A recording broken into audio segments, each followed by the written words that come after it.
Hello, I'm John Emrich, and this is my new Zendrum Z4. Now, the Zendrum, for the last 20 some odd years, has been, without a doubt, the most sensitive and dynamic instrument you can play with your fingers. And now they've upgraded it. So if you're still on the fence about whether or not you should get the Z4 upgrade, all I can say is get off the fence. What are you waiting for? It's awesome. This is not just a small upgrade. This is a huge upgrade and a big deal. Now, everybody can get their own custom layout, can get their own features built into the instrument. Enough said. I'm going to spend a little bit of time talking about how I have mine set up, and this can serve as an example or hopefully an inspiration to give you some ideas on how you might want to set up your Zendrum. So, starting with the instrument itself, I have 28 triggers on the instrument in my layout. Now, this is my custom layout. This is based on the way I play with my hands. Everybody can have their own layout now. It's very cool. In addition to the 28 on the instrument, I have 4 input jacks on the back. I've built a little bitty lightweight cable harness which goes down to the floor. On the floor I have the fat pedal from alternate mode and the hat pedal from alternate mode. Also have a Boss FS5U momentary switch. Now, the way I have this set up is simple. I like playing hand-foot combinations for the bass drum. So, I have a bass drum set right here on my Zendrum. And I'll use that in combination with the hi-hat and then slip the foot in for different patterns.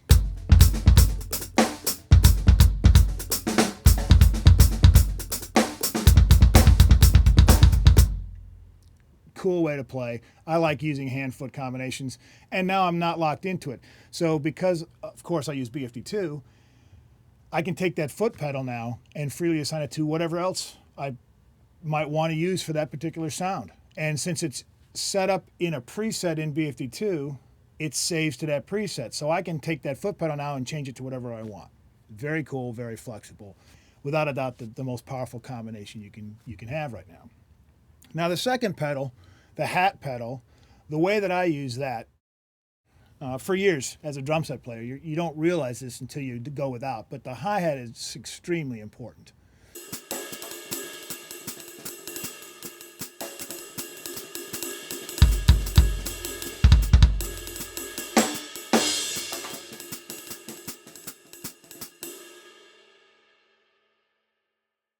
The second output of the hat pedal is designated to the foot pedal sound for the hi-hat in BFD2. So now these two pads are my variable tip, my variable shank. With the hat pedal, I now have variable hi-hats on a Zendrum.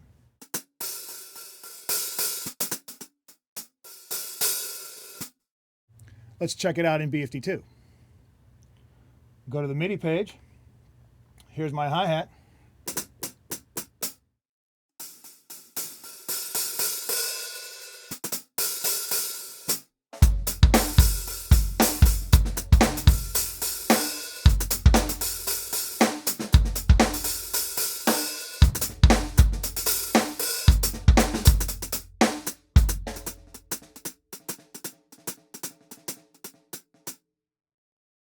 So we've already covered the bass drum and on the floor, the tip and shank.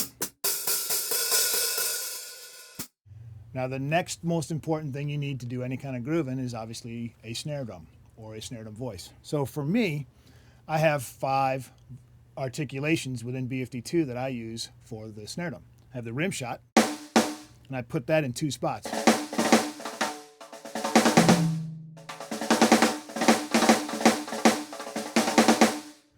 I have the hit. Then with the left hand, I have the half edge.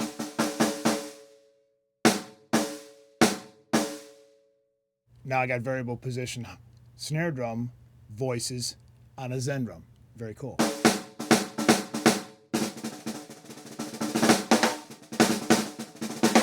Helps get rid of any kind of machine-like sound that you would have. Plus, it's just a great way to play. Next articulation I use is a drag.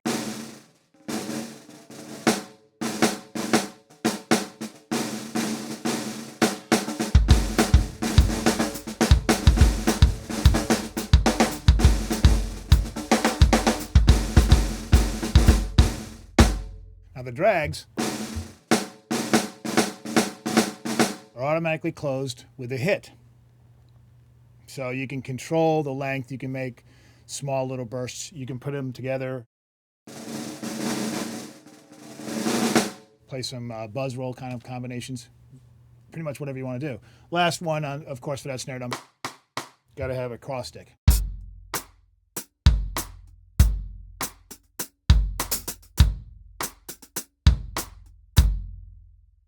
Now, if I'm going to go play a regular society gig or just a regular jazz gig or whatever, what I often do is take these 3 triggers here and assign them to my second snare drum, which I'll have in this case, it's a brush drum. So hit, rim shot, and drag.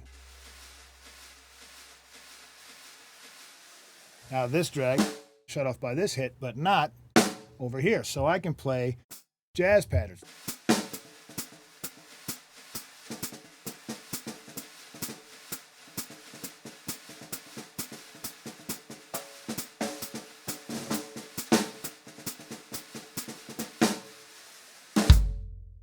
You can also do some funky Latin stuff.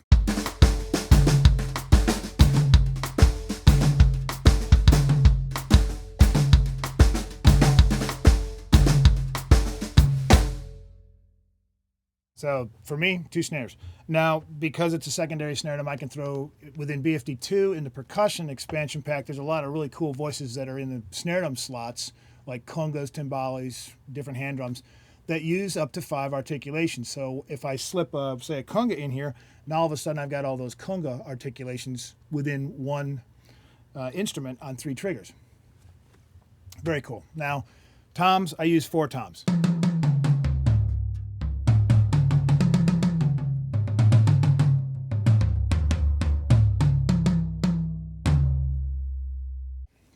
What I'll do for cymbals, since BFD2 allows for multiple articulations, I have 3 articulations for each of my 3 cymbals. So I have the ride with the hit, the bell, and the edge.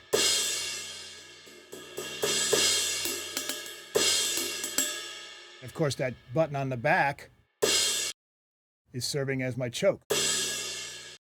Again, the way I use that is as a panic switch. I've got this MIDI assigned to the panic switch in BFD2. Choke cymbals. Second cymbal, again, hit, bell, and edge. And then the last 3 down here, same thing.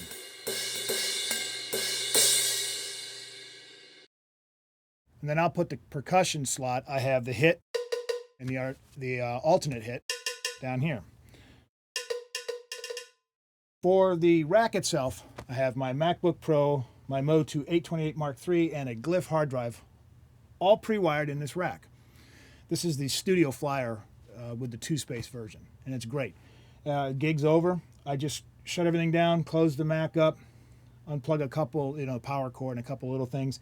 Face plates fold up on both sides, and there's a lid that comes over the top. It's done. The other case that I've grown to start using a lot now is the 3611. It's a stand case from SKB.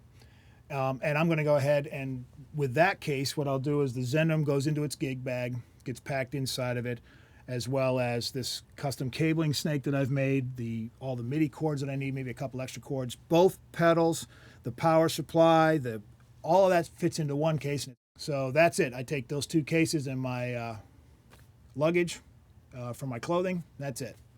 So it's very simple, very effective, and not very expensive. The 2 cases from SKB are very reasonably priced. So there you go. That answers the questions of how I get from point A to point B. And thanks again for watching.